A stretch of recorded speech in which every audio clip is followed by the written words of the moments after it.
नमस्कार, आप देख रहे बी न्यूज़ 24 और मैं हूं दीपक कुमार।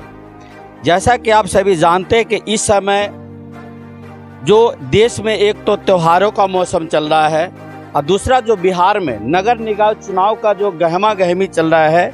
यहाँ पे 2 चरण में चुनाव होने हैं, एक 10 अक्टूबर को और एक 20 अक्टूबर को। तो कुछ जो पटना जिला में जो चुनाव है कुछ जगह पे 10 अक्टूबर को है, कुछ जगह 20 अक्टूबर को है। इसी तरह मुजफ्फरपुर, सीतामढ़ी और भी ज़िले में इसी तरह 2 चरणों में चुनाव होना है। और मैं इस समय पटना ज़िले के मनेर विधानसभा के अम्हारा गांव में हूँ और यहाँ पे जो एक प्रत्याशी है हमारे जो सीमा सिंह जी और साथ ही जो उनके जो पति हैं कुमार अमिताभ मोनू समाज सेवी। तो इनको कुमार अमिताभ उर्फ मोनू के नाम से भी जानते हैं। ये एक समाज सेवी है और अपने समाज के लिए, अपने लोगों के लिए बहुत बढ़ चढ़ के, चाहे वो दिन हो रात हो, किसी भी समय हो, कोई भी अगर परेशानी में है, किसी समस्या में अगर इनके पास पहुंचते हैं तो शायद वो ऐसा सुनने में आएगा तो वो लोग खाली हाथ नहीं जा पाते हैं। तो चलिए अभी तो मैं उनके जो सीमा जी के जो श्रीमान जी हैं कुमार अमिताभ जी मोनू जी, मैं उनसे बात करता हूं। तो सर नमस्कार। धन्यवाद आपका। सर ये बताएं, मैं तो दिल्ली से आया हूँ ये चुनाव कवर करने के लिए। मैं पहले विधानसभा में भी आया था और आपका मैं वहाँ पे बैठे बैठे मैं आपका क्रियाकलाप देखता हूँ। जैसे मेरे न्यूज़ में आता, कभी आप किसी चीज़ आपने नेत्र शिविर लगाते हैं, कई लोगों को जैसे होता है कि जो मेडिकल में कोई प्रॉब्लम होती है, कोई भी समस्या, तो उसका पूरा एकदम सहयोग करते हैं। तो सर एक चीज़ ये बताएं कि चुनाव में खड़ा होने का ये विचार क्यों आया और कैसे आया? सबसे पहले तो हमारे जो लोग जनता लोग हैं उनको दशहरा की हार्दिक शुभकामनाएं। दूसरी बात, ये प्रेरणा बचपन से ही हमारे चाचा श्री चिंताहरण सिंह विक्रम विधानसभा क्षेत्र से एमएलए के लिए खड़ा हुए थे। तो बचपन में सुनते थे, घर में लोग बताता था कि घर में चाचा जी एमएलए के लिए खड़ा हुए थे और उस समय जीत नहीं पाए थे लेकिन खड़ा हुए थे। तो ये हमको बात बैठा हुआ था। फिर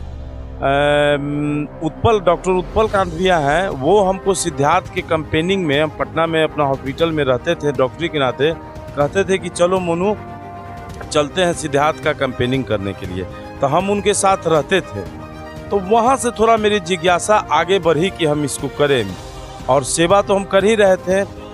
तो चल रहा था 9-6 सब मन में चल रहा था। इसी बीच में हमारा मुखिया का इलेक्शन का चुनाव हुआ। तो जो वर्तमान मुखिया जो अभी लास्ट मुखिया हैं माननीय श्री नरेश प्रसाद सिंह, वो अपने बेटे से खबर किए कि मुखिया के लिए मोनू आपके दोस्त हैं, उनको खबर कीजिए। दूसरा मन्या भैया जो हैं वो भी हमारे बड़े भाई प्रोफेसर रंजीत कुमार से डिस्कशन किए, बोले कि तबीयत खराब रहता है, सामाजिक लोग की गांव में ज़रूरत है। तो मुखिया वाले से ही हम गांव में सारा हमारा परिवार बोला कि चलो यहाँ भी काम चलते रहेगा और एक के गांव के लिए आगे बढ़ो, समाज में आगे बढ़ना चाहिए। तो हमारा परिवार सामाजिक है, शुरू से करते आया है। परिवार हमको बोला आगे बढ़ने के लिए, तो हम इसको आगे बढ़े। फिर अचानक मुखिया वाला कैंसिल करके और बिहटा नगर परिषद कर दिया। तो इसमें अध्यक्ष पद का आया और इसमें डायरेक्ट जनता के वोट पे आया। अगर इसमें वार्ड वगैरह का आता कि वार्ड का खरीद फरोख्ती चलता तब शायद ये चुनाव हम नहीं लड़ पाते।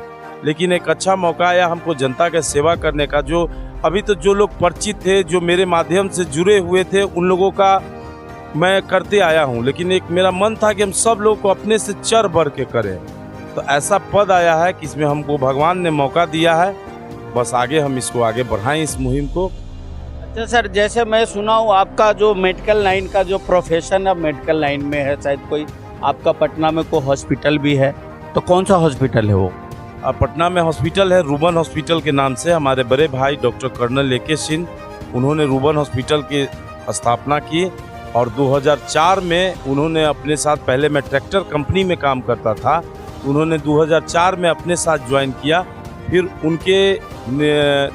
उन्हीं के पास मेरा सारा सानिध्य वगैरह, जो भी आज हम 2 शब्द बोलने लायक हैं, तो उसके पीछे डॉक्टर कर्नल लेके सिंह और डॉक्टर सारिका राय, हिमांशु राय, इन लोग का बहुत बड़ा योगदान है। और साथ में सजीद भी आया हुआ है, पूरा घर का मेरा योगदान है। लेकिन हमने कर्नल साहब के साथ और उनकी पत्नी, जो हमारे रिश्ते में तो भाभी लगती है लेकिन माँ समान थी, हमने उनसे ही बहुत कुछ सीखा है। और हम आज हम यहाँ पर इस मुकाम पे पहुँचे हैं तो उन लोग का बहुत बड़ा अहम रोल है। अच्छा सर, एक चीज़ आप बताएं, आपको क्या लगता है जो बिहार का जो विधि व्यवस्था शासन प्रशासन का जो सिस्टम है, क्या उससे आप संतुष्ट हैं क्या? देखिए, ये तो पॉलिटिकल बात हुई, हम पहले ही आपको बता देते हैं। अभी हम उस पहलू पे बढ़े नहीं हैं कि बिहार में कैसे क्या हो रहा है। जो विधि व्यवस्था देख रहे हैं उस पर अभी हम कोई कमेंट नहीं देंगे, लेकिन हाँ, ये नगर परिषद चीज़ है, लोगों को समझना है। इसमें पॉलिटिकल कहीं कुछ नहीं है। इंडिविजुअल को लोग पहचाने, व्यक्तित्व पे ही नगर परिषद का काम होगा। ये कोई एमएलए का या एमपी का इलेक्शन नहीं है। इसमें जिसका भी व्यक्तित्व अच्छा है, जनता उसको आगे बढ़ चढ़ के वोट करे। काम करने वाले की खोज है। बाकी तो सरकार के पास फंड रहता है, ऐसा नहीं है कि फंड नहीं रहता है और इसके कारण से होता है। आगे कोई करने वाला नहीं है। अगर लीड कोई करेगा और हमको लोगों से प्यार मिल रहा है, हमको काम नहीं करना है। हम पहले ही कहे हुए कि जनता बोले, सारा कुछ अब नेट पे रहता है, इंफॉर्मेशन रहता है कि साल में इतना फंड आवंटित हुआ, सारी जानकारी जनता को मालूम रहती है। वो काम नहीं हो तो जो नहीं करने वाला है, जो बने, हम बने, ये बने, वो दोषी है। आपकी धर्मपत्नी चुनाव लड़ रही है और आप सपोर्ट कर रहे हैं, तो आप कहां तक उनका सपोर्ट करेंगे, किस स्तर से करेंगे? अगर उनको मौका मिलता है यहाँ का अध्यक्ष पद, यानी कि कहा जाए तो मेयर का बराबर का पद होता है, नगर निगम में मेयर बोलते हैं, नगर परिषद में अध्यक्ष बोलते हैं, सभापति कहते हैं। अगर सीमा सिंह जी सभापति बनती हैं तो आप किस प्रकार से इस बिहटा क्षेत्र का आप उद्धार करेंगे और विकास करेंगे, क्या उसका रूपरेखा है? सबसे पहले तो हम अपनी पत्नी सीमा सिंह को धन्यवाद देते हैं। वो मेडिकल फील्ड में काम कर रही थी हमारी सारिका दी के साथ में, और हम जनता को बताना चाहते हैं कि सारिका दी के साथ इतनी इन्वॉल्व थी वो कि हम सारिका दी से, मतलब जनता के लिए सारिका दी ने भी अलाउ कर दिया कि ठीक है, चाची को आप कहिए जनता के साथ लगने के लिए। तो हम उनको धन्यवाद देते हैं, दोनों जन को, जिन्होंने ये हमको परमिशन दिया कि आगे बढ़ाने के लिए। और हम तो अकेले जुटे हुए थे, अब जनता के साथ दो दो हाथ हो गया। ऑफिशियल काम जो भी जितना भी है हमारी पत्नी देखेंगी, अब वे वेल क्वालिफाइड हैं और उनको इतना है कि किस काम को आगे क्या करना है।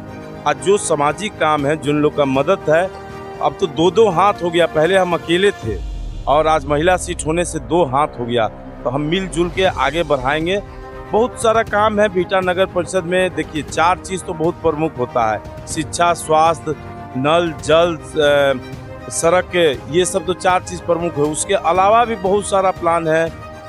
मेरा मैनिफेस्टो है, हमने निकाला है, अभी आपको हम जस्ट दिखा रहे हैं कि मैनिफेस्टो क्या है। ब्रीथ की सेवा है, हाँ है मैनिफेस्टो, हम अभी दिखा रहे हैं तुरंत आपको। तो या इसको ये कह सकते हैं कि हम लोग, मतलब कि आप डबल पावर से यहाँ पे काम करेंगे। डबल पावर, जैसे कहते हैं कि डबल इंजन की सरकार, तो यहाँ पर डबल पावर की मतलब सभापति होंगे। निश्चित निश्चित। ये मेरा सौभाग्य है कि जनता के हमको दो दो लोग हो गए सेवा करने के लिए। पहले तो हम अकेले ही थे, वो भी सेवा कर रही थी मेडिकल फील्ड में अपना, लेकिन अब है कि हम परिषद को स्पेशल हम दोनों मिल के करेंगे। पहले तो बटे हुए थे। तो जरा आपका मैनिफेस्टो हम देख लें, क्या है? कोई नहीं, दिखाइए ना। तो मैं आपको बताना चाहता हूँ कि ये एक मिनट, ये जो है यहाँ पर आप देख सकते हैं कि यहाँ पर जो सीमा सिंह जी जो हैं, तो इनका ये एक मैनिफेस्टो है, इन्होंने बनाया है। इसके पीछे कुछ लिखा हुआ है, तो घोषणा पत्र है ये, ठीक है।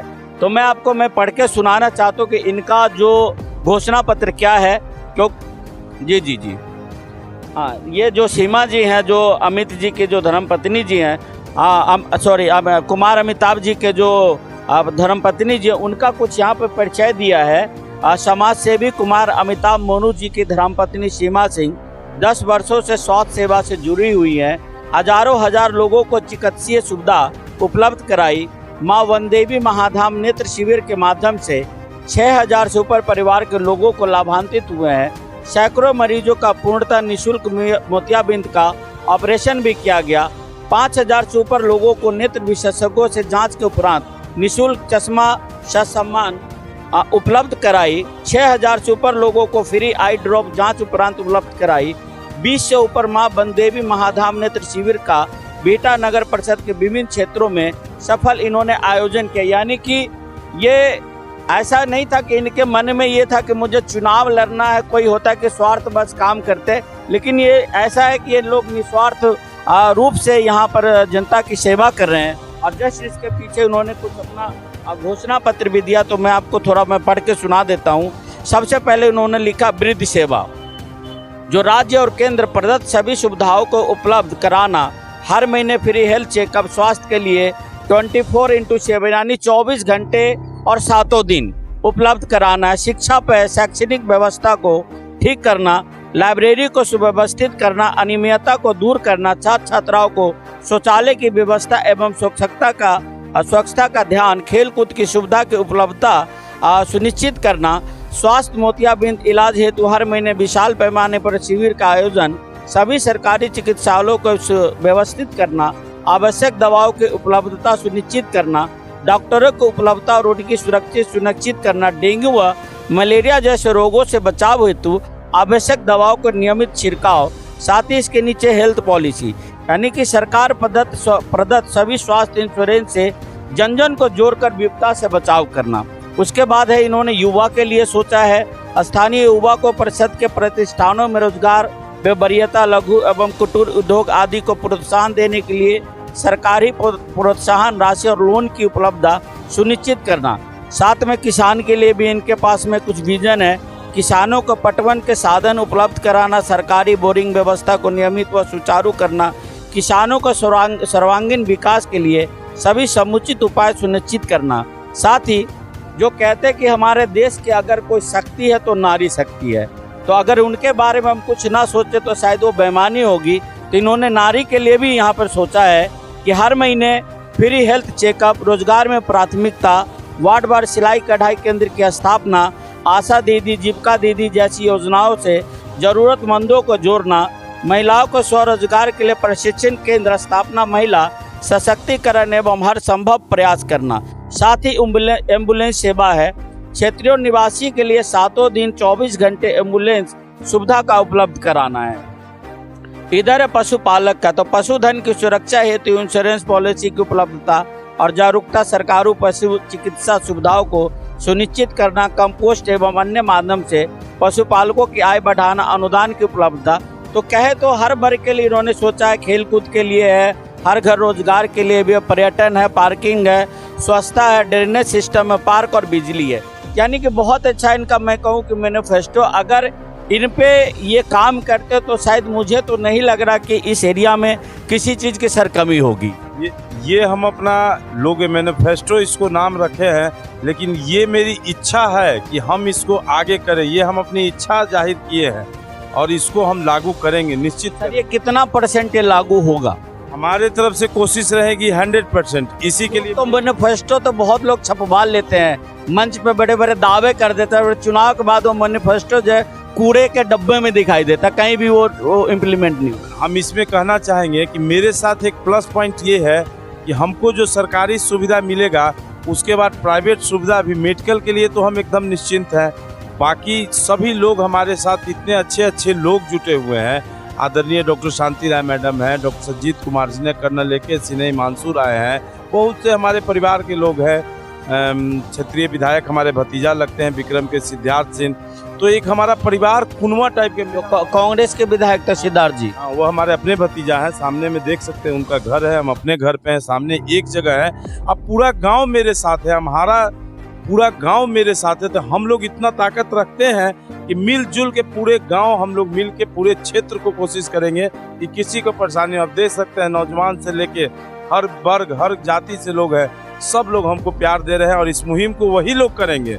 हम तो सिर्फ वो लोग कहेंगे कि मनु चाहे ऐसे कीजिए, हम आगे बढ़ते जाएंगे। तो बहुत बहुत धन्यवाद आपका। और अभी मैं आपको बताते चलूँ कि जो सीमा सिंह जी है अपने क्षेत्र में दौरे पर हैं, क्योंकि अभी चुनाव का समय है, उनसे मेरी बात नहीं हो पाई। लेकिन जहाँ तक मुझे लग रहा है कि मोनू जी ने सीमा जी का भी बात अपने बातों में रख दिया है, और मैं यही उम्मीद करूँगा, मेरा शुभकामना है कि मैं फिर भी सभी लोगों से एक चीज़ कहता हूँ कि आप लोग थोड़े से लालच के लिए अपना भविष्य को खराब ना करें, क्योंकि अगर भविष्य को बनाना है, अपने बच्चों को उज्जवल भविष्य देना, तो अच्छे प्रतिनिधि जरूर चाहिए जो अच्छे सोच रखते हो, अच्छा विचार रखते हो, आपके सुख दुख में काम आने वाले लोग हैं। लेकिन थोड़ी सी लालच बस अपने भविष्य को अंधकार में ना डाले और अच्छे लोगों को चुन करके लाएं जो आपका समाज का विकास हो और आपका विकास हो। तो साथ ही मैं फिर से मैं आपको अग्रिम बधाई देता हूं कि सर आप जीते। उसके बाद मैं फिर एक बार आपके एरिया में आके आपके क्षेत्र के लोगों से मैं पूछूंगा कि सीमा सिंह जी, मोनू सिंह जी जो ये मैनिफेस्टो दिखा उस पर कितना खड़ा उतरे। अगर नहीं उतरेंगे तो फिर सर हम भी आपका पोल खोल कार्यक्रम हम शुरू करेंगे। मंजूर है इस बात को, तो I agree with you. Thank you. तो इसी के साथ जो है मैं यहाँ का जो ये कार्यक्रम है मैं यहीं पर मैं समाप्त करता हूँ और मैं फिर कहता हूँ कि अच्छे लोगों को चुने और सच्चे लोगों को चुने। इसी के साथ मैं कैमरामैन रईस अहमद के साथ मैं दीपक कुमार, नमस्कार, धन्यवाद। तो जैसा कि अभी आपने जो है ये कुमार अमिताभ उर्फ मोनी जी के सुना और साथ ही यहाँ कुछ पब्लिक लोग भी हैं कि उनसे मैं जानना चाहता हूँ कि जो वो कह रहे हैं उनके लिए यहाँ के पब्लिक में क्या राय है। तो यहाँ कुछ लोग हैं, सर नाम बताइएगा अपना। गोपाल कुमार। आप यहीं के रहने वाले हैं। तो अभी क्या लग रहा है जो अपने मोनू जी को सुना, मोनू जी ने कहा, तो आपको क्या लगता है को अपनी बातों पर कितना परसेंट वो खरा उतरे? 100% उतरेंगे। 100%, 100% उतरेंगे। 100% उतरेंगे। यानी कि अगर ये जनप्रतिनिधि के रूप में आते हैं इनकी श्रीमती तो आपके एरिया में अच्छा होगा, विकास होगा, पूरा विकास होगा। विकास का ऐसा गंगा बहेगा कि लोग देखेंगे कि नहीं एक नगर पंचायत अम्हाड़ा का जो ऐसा काम करेंगे कि इसका दूसरे जगह गाथा गाया जाएगा, इन उदाहरण बनेगा। उदाहरण बनेगा। अच्छा, पहले का जो जनप्रतिनिधि थे उन्होंने कुछ किया या नहीं? हाँ, वो लोग भी किए जितना वो लोग कितना किए, मतलब कितना परसेंट, कितना अगर मैं कहूँ कि 10 में से नंबर देना आपको 1 से 10 तक, तो उनको कितना नंबर दें? 5%। 5%, यानी कि 50-50 किए। ठीक है, तो आप अपना नाम बताइए। कोई नहीं, बताइए। मेरा नाम संतोष शर्मा है। संतोष जी, अभी कितना सहमत आप इन बातों से? अगर ये सीमा सिंह जी अगर अध्यक्ष बनती हैं तो कितना विकास हो गया? एकदम 100% विकास होगा। 100% होगा एकदम। आप नाम बताइए भैया। श्रीनिवास कुमार मेरा नाम है और ई न्यूज़ के माध्यम से मैं बताना चाहता हूँ। वी न्यूज़ है सर, ई नहीं है, वी न्यूज़। जी जी, वी न्यूज़ के माध्यम से मैं बताना चाहता हूँ कि इनका कार्य अभी नगर परिषद बना है, मैनिफेस्टो अभी आया है, जबकि कार्य विकास का काफ़ी पहले से चला आ रहा है। मेडिकल क्षेत्र में इनका कार्य पिछले 10 वर्षों से हम देख रहे हैं और अभी हाल फिलहाल में इन्होंने कुछ साल पहले सेल्फ हेल्प ग्रुप करके एक संस्था बनाई है और उसमें महिलाओं के लिए सिलाई, ब्यूटिशियन और विभिन्न तरह के कार्य किए जा रहे हैं। तो विकास के बयार भविष्य भूत को देख के भविष्य का अंदाज़ा लगाया जाता है। तो हमें लगता है कि आने वाला कल इनके नेतृत्व में इस नगर परिषद के लिए बहुत विकास उन्मुख है, बहुत बेहतर है। जैसे कहते हैं कि पूत का पैर पालने में देख के पता लग जाता है कि क्या बनेगा। जी जी, बिल्कुल बिल्कुल सही, बिल्कुल धन्यवाद। तो चलिए इसके साथ अब हम लोग जो है इधर से अब मनेर की तरफ हम लोग चलेंगे और यहाँ पे जो भी इधर घुमाने, नाम बताइएगा सर। मेरा फहीम अली नाम हुआ। तो फहीम जी बताइए क्या लग रहा है अगर सीमा सिंह जी बनते हैं यहाँ पे तो आपसे मतलब किनको पसंद करते हैं अपने एरिया में? ये हमारी सौभाग्य है, ये पंचायत की सौभाग्य है, बिहटा प्रखंड की सौभाग्य है जो ऐसे कैंडिडेट आए हैं। आज ये इलेक्शन है, लेकिन इलेक्शन की पहले जनता को इतना सेवा गरीबों की किए हैं कि आज हम हार्ट पेशेंट हैं, बीबी पेशेंट हैं, लेकिन इन्हीं के द्वारा आज हम बच रहे हैं। अच्छा, इससे ज़्यादा खुशी क्या मिलेगा कि जो गरीब हम पैसे बाहर मर रहे थे, जो बुला के हमको कहें कि फहीम कैसे मरोगे, चलो हम तुमको सेवा करते हैं। और एक नहीं अनेकों प्रमाण गरीब में चलिए घुमा देते हैं आपको, एक नहीं अनेकों क्षेत्र में घुमा देते हैं कि कितना कोई सेवा किया। और ये उम्मीद है कि भारी मत से विजय होंगे। तो आपने सुना कि अभी ये जो बता रहे हैं कि इन्होंने जो कई लोगों को जान भी बचा और कई जो लाचार लोग हैं उनका हेल्प भी किया मेडिकल के माध्यम से। कि नहीं पॉलिटिक्स करते हैं, ये जात पात छोड़ करके समाज की पॉलिटिक्स करते हैं। ये बहुत अच्छी बात है कि जात का पॉलिटिक्स ना करके समाज के पॉलिटिक्स करते हैं, ये बहुत ही अच्छी बात है। तो चलिए नमस्कार, धन्यवाद। अगर आप ये वीडियो YouTube पर देख रहे हैं तो हमारे चैनल को सब्सक्राइब करें और बेल आइकन को दबाना ना भूलें। अगर आप Facebook पर ये वीडियो देख रहे हैं तो हमारे पेज को लाइक करें।